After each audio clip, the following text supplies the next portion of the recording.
김영배 기자, 화성연쇄 살인사건은 1986년에서 1991년에 걸쳐서 경기도 화성군 태안읍 반경 2km 이내에서 일어난 성폭행 결합 연쇄살인 사건으로 공식 명칭은 이춘재 연쇄살인 사건입니다. 본래는 화성 연쇄살인 사건이었으나 2019년 12월 17일 경찰의 범인 신상 공개와 함께 바뀌었습니다. 대한민국 역사상 최악의 연쇄살인 사건이자 개구리 소년 실종 살인사건, 이영호 유괴살인 사건과 더불어 대한민국의 대표적인 영구 미제 사건이었습니다.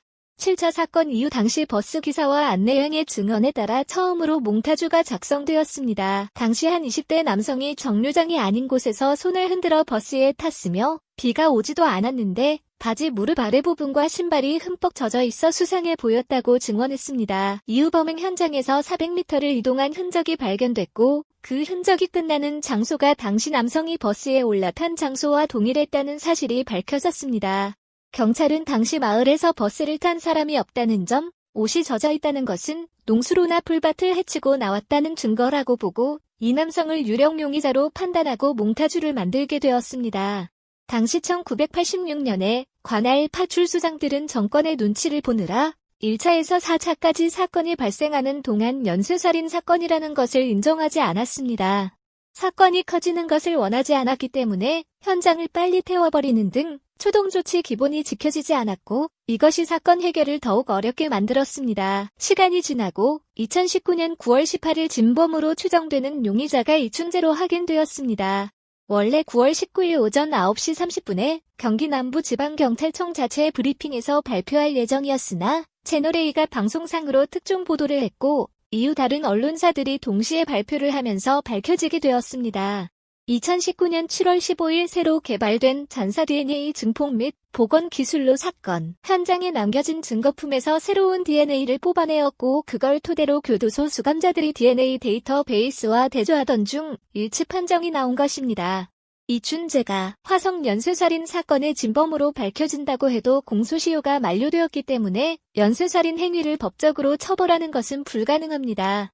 다만 이춘재가 이미 무기징역을 선고받고 복역 중이기 때문에 가석방 신청을 모두 불허하는 방법으로 죽을 때까지 감옥에 가둘 수는 있습니다.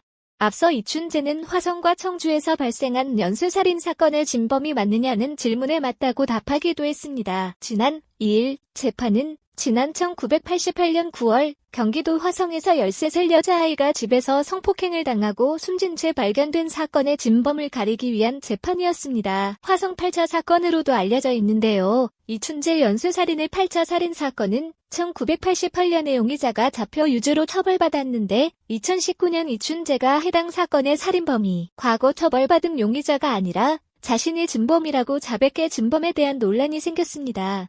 앞서 이 사건의 범인으로 붙잡힌 윤 모 씨는 20년의 옥살이를 하고 2009년에 가석방됐는데요. 당시 1심에서 무기징역을 선고받은 윤 씨는 2심과 3심에서 경찰의 강압수사에 못 이겨 허위 자백을 했다며 혐의를 부인했지만 받아들여지지 않았습니다.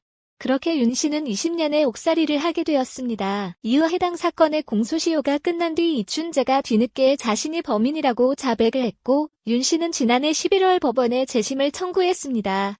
법원이 재심을 받아들였고 지난 2일 9번째 재판이 열린 것입니다.